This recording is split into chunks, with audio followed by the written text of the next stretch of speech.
ಅದು ಸಿರಿಧಾನ್ಯನ ನೆನೆ ಇಟ್ಟು ರಾತ್ರಿ ನೆನೆ ಇಟ್ಟು ಬೆಳಗ್ಗೆ ರುಬ್ಬಿ ಆಮೇಲೆ ನೀರು ತೆಗೆದಾಗ ಕೆಳಗೆ ಹಿಟ್ಟು ಕೂತಿರ್ತೈತಲ್ಲ, ಅದನ್ನು ನಾನು ಒಣಗಿಸಿ ನೆರಳಲ್ಲಿ ಒಣಗಿಸಿ ಪುಡಿ ಮಾಡ್ಕೊಂಬಂದಿದ್ದೆ. ಅದನ್ನು ಇವತ್ತು ಗಂಜಿ ಮಾಡಿ ಅದರಲ್ಲಿ ಖಜೂರ, ಸಿಹಿ ಬರೋಂಗೆ ಖಜೂರ, ಗೋಡಂಬಿ, ಬಾದಾಮು, ಒಣದ್ರಾಕ್ಷಿ, ಏಲಕ್ಕಿ, ಹಾಲು ಎಲ್ಲ ಹಾಕಿ ಅಮೃತ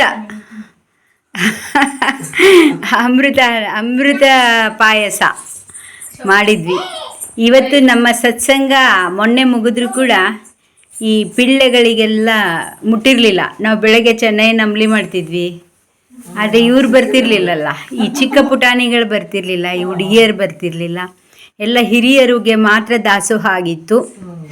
ಈಗ ಅರಿವಿಗೆ ಹಿರಿಕಿರಿದ್ದು ಅನ್ನಕ್ಕೆ ಬರಲ್ಲ ಅಂದ್ಕೊಂಡು ಯಾರು ವಚನ ಹೇಳ್ತಾರೋ ಅವರೆಲ್ಲ ಹಿರಿಯರು ಅನ್ನೋ ರೀತಿಯಲ್ಲಿ ಅವರ ಅರಿವಿಗೆ ಆಹಾರ, ಅವರ ಅರಿವು ಆಹಾರವನ್ನು ಎಳ್ಕೊಳ್ತದಂಥದ್ದು ತಾನೇ.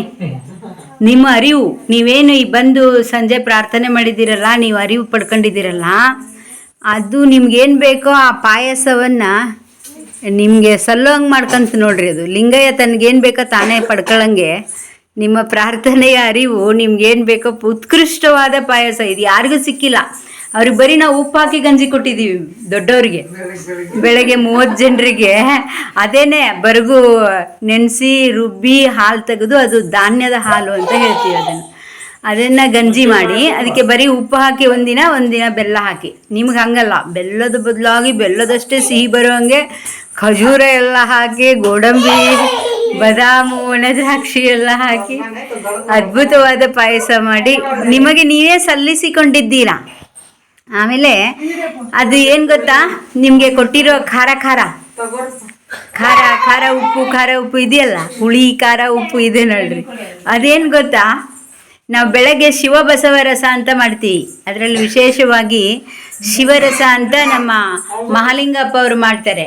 ಅದು ಹೊರಗಡೆ ಎಲ್ಲ ಎಲೆಗಳನ್ನು ತಗೊಂಬರ್ತಾರೆ ಅವರು, ಕಾಡು ಎಲೆಗಳನ್ನು ತಂದು ಮಾಡ್ತಾರೆ. ಅದಲ್ಲ, ಅಮ್ಮ ಏನು ಮಾಡ್ತಾರೆ, ಬಸವರಸ ಅಂತ ಮಾಡ್ತಾರೆ. ಅಂದರೆ ಹಣ್ಣು, ತರಕಾರಿ, ಸೊಪ್ಪು ಎಲ್ಲ ಹಾಕಿ ಮಾಡಿರ್ತಾರೆ. ಅದು ಸೋಸಿ ನಾವೇನು ಕುಡಿತೀವಲ್ಲ, ಅದರದ್ದು ಮೇಲೆ ಉಳಿತತ್ತಲ್ಲ, ಚರಿಟ ಮೇಲೆ ಸೋಸಿದ ಮೇಲೆ ಸ್ವಲ್ಪ ಗಟ್ಟಿಯಾಗಿ ಉಳಿತತ್ತಲ್ಲ, ಅದರಲ್ಲಿ ನಾವು ಮೊಸರು ಹಾಕಿ ಚಟ್ನಿ ಮಾಡಿದ್ವಿ. ಅದು ಉಳ್ದಿತ್ತಲ್ಲ, ತಣ್ಣಗೆ ತಿನ್ನೋಕ್ಕಾಗಲ್ಲ ಸಂಜೆ ಅಂದ್ಕೊಂಡು ಅದರಲ್ಲಿ ಕಡ್ಲಿ ಇಟ್ಟು, ಆಮೇಲೆ ಅಮ್ಮ ನೆನ್ನೆ ನಾವು ಬಾಳೆಕಾಯಿಯ ಉಪ್ಪಿಟ್ಟು ಮಾಡಿದ್ವಿ. ಅದು ಇಲ್ಲೇ ರೆಡಿಮೇಡ್ ರವೆ ಮಾಡಿದ್ವಿ, ಇಮ್ಮಿಡಿಯೇಟ್ ರವೆ, ಮಿಕ್ಸಿನಲ್ಲಿ ಕೈ ನೀರು ಹಚ್ಬಿಟ್ಟು ರವೆ ಮಾಡಿದ್ವಿ. ಅದರದ್ದು ಹೊಟ್ಟು ಹಿಟ್ಟು ಉಳ್ದಿತ್ತಲ್ಲ, ಅದು ಸ್ವಲ್ಪ ಹಾಕಿಬಿಟ್ಟು, ಕಡಲೆ ಹಿಟ್ಟು ಹಾಕಿಬಿಟ್ಟು, ಖಾರ ಉಪ್ಪು ಹಾಕಿ ನಿಮಗೆ ಅದು ಕಟ್ಟಾಮಿಟ್ಟ ಹಾಗೆ ಅದು ನಿಮಗೆ ಚೆನ್ನಾಗಿರೋ ಇದು ಸಿಕ್ಕಿದೆ, ಖಾರ ಸಿಕ್ಕಿದೆ, ಮತ್ತು ಅಮೃತ ಪಾಯಸ ಸಿಕ್ಕಿದೆ. ಇವರು ಬೆಳಗ್ಗೆ ಅದು ಏನು ಅಂತ ಗೊತ್ತಿಲ್ಲ ಅಂತ ಕುಡಿದೇ ಹೋಗಿದ್ರು ನಮ್ಮ ಮಹಾರಾಜರು, ಗುರುಪ್ರಸಾದ್ ಅವರು, ಮತ್ತು ಯಾರು ವಚನಶ್ರೀ ಅವರು. ಈಗ ಕುಡಿಲೇಬೇಕು ಅನ್ನುವಂತಹ ಒಂದು ಒತ್ತಡಕ್ಕೆ ಒಳಗಾಗಿದ್ದಾರೆ ಅವರು. ಯಾಕಂದರೆ ಅವರು ಒಂದು ಪರಿವಾರದ ಜೊತೆಗೆ ಕುಡಿದಂಗಿರೋಕ್ಕೆ ಆಗಲ್ವೇ, ಯಾಕಂದರೆ ಇವ್ರಿಗೆ ಏನಂತ ಗೊತ್ತಿರಲಿಲ್ಲ ಪಾಪ. ಇಷ್ಟೆಲ್ಲ ಇದೆ ಅಂದಮೇಲೆ ಅವ್ರು ನಿಶ್ಚಿತ ಕುಡಿತಾರೆ, ಜಾನ ಮಕ್ಕಳು.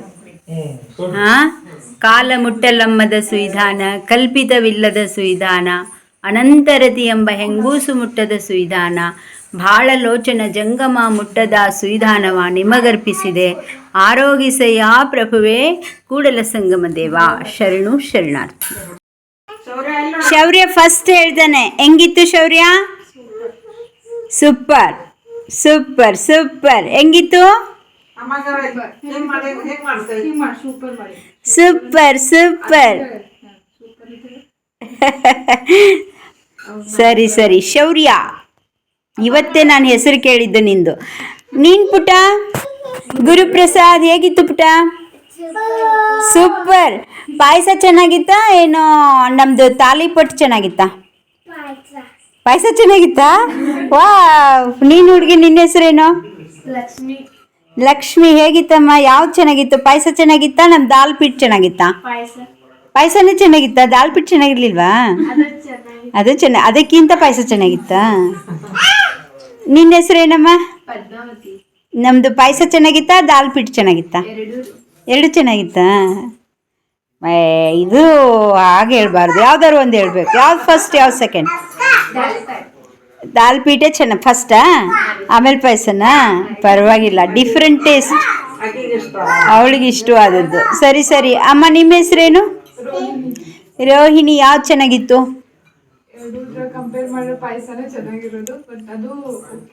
ಅದು ಓಕೆ. ಪಾಯಸ ಸೂಪರ್ ಅಲ್ವಾ? ಡ್ರೈ ಫ್ರೂಟ್ಸ್ ಇರೋದ್ರಿಂದ ಹಾಂ, ಎಲ್ಲವೂ ಚೆನ್ನಾಗಿತ್ತಲ್ಲ. ಅದು ಮಕ್ಕಳಿಗೆ ಈಗ ಮಾಡಿಕೊಡಿ.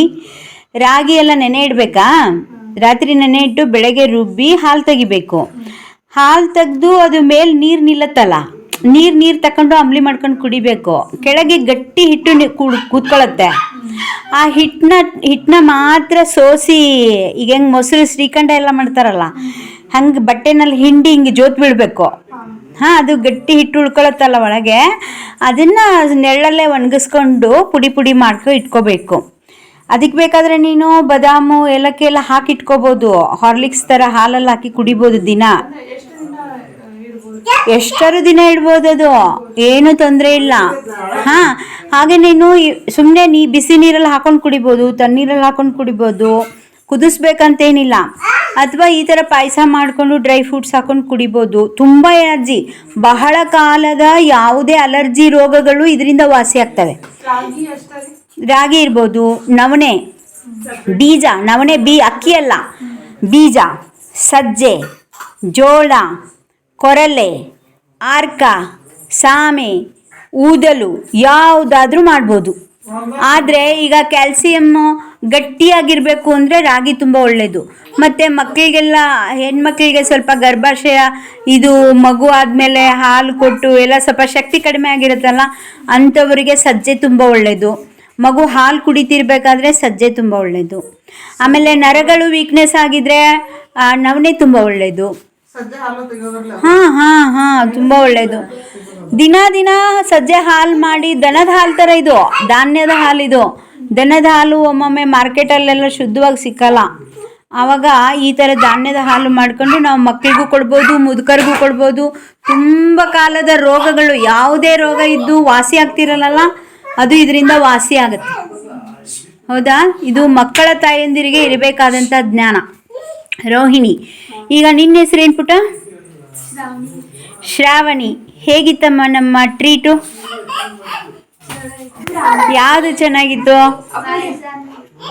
ಮತ್ತೆ ನಮ್ಮ ಅಮೃತ ಪಾಯಸ ಚೆನ್ನಾಗಿತ್ತಾ? ಮತ್ತೆ ನಮ್ಮ ದಾಲ್ ಪೀಟು ಚೆನ್ನಾಗಿರ್ಲಿಲ್ವಾ? ಚೆನ್ನಾಗಿಲ್ಲ ಅಂತನಾ ಅಥವಾ ಫಸ್ಟ್ ಸೆಕೆಂಡ್ ಅಂತನಾ? ಫಸ್ಟ್ ಸೆಕೆಂಡ್ ಅಂತನಾ? ನೀನು ಪುಟ ವಚನಶ್ರೀ, ಪಾಯಸನ ಏನು? ದಾಲ್ ಪೀಟ್ಗೆ ಗಾಂಧಿ ರೊಟ್ಟಿ ಅಂತ ಕರಿತೀವಿ ನಾವು. ಪಾಯಸನೇ ಚೆನ್ನಾಗಿತ್ತಾ? ಓ, ನೀನಮ್ಮ ಶ್ರೀದೇವಿ, ಯಾವ್ದು ಚೆನ್ನಾಗಿತ್ತು? ಎರಡು ಚಲೋ ಇತ್ತಾ? ಯಾಕಂದರೆ ಅವಳೇ ಮಾಡಿರೋದಲ್ವಾ, ಅವಳು ಹೆಂಗೆ ಒಂದು ಚಂದ ಒಂದು ಕೆಟ್ಟ ಅಂತ ಹೇಳ್ತಾಳೆ. ಯಾಕಂದರೆ ಅಷ್ಟೊಂದು ಒಳ್ಳೆ ಸಾಮಗ್ರಿ ಎಲ್ಲ ಹಾಕಿ ಮಾಡಿದ್ಮೇಲೆ ಕೆಟ್ಟದ್ದನ್ನಕ್ಕೆ ಬರಲ್ಲ. ಆದರೂ ನೀವೆಲ್ಲ ಪಾಯಸ ಪ್ರಿಯರು ಅಂತ ಗೊತ್ತಾಯ್ತು ಅಲ್ವಾ? ಸಿಹಿ ಪ್ರಿಯರು, ಮಧುರ ರಸ ಪ್ರಿಯರು ಅಂತ ಗೊತ್ತಾಯಿತು. ಖಾರ ಉಪ್ಪು ಹುಳಿಗಿಂತ ಮಧುರ ರಸವನ್ನು ನೀವು ಬಯಸ್ತೀರಿ. ಹೌದು, ಸಾತ್ವಿಕರು ನೀವೆಲ್ಲ, ಪ್ರಾರ್ಥನೆ ಮಾಡುವವರು, ಧ್ಯಾನಿಗಳು ಮಧುರ ರಸವನ್ನು ಇಷ್ಟಪಡುತ್ತಾರೆ. ಯಾರು ವಾಚಾಳಿಗಳು ಮತ್ತು ತುಂಬ ಕಷ್ಟಪಟ್ಟು ಕೆಲಸ ಮಾಡೋರು, ಅವ್ರಿಗೆಲ್ಲ ಖಾರ ಉಪ್ಪು ಹುಳಿ ಇಷ್ಟ ಆಗತ್ತೆ. ಅಮ್ಮ ನೀವು ಹೇಳಿ, ವಿಮಲಾ ಅಮ್ಮ. ಹಾಂ, ಪ್ರಸಾದ ಟೈಮ್ನಲ್ಲಿ ಟೇಸ್ಟ್ ಮಾಡ್ತಾರೆ ಅವರು. ಪರವಾಗಿಲ್ಲ. ಸಂತ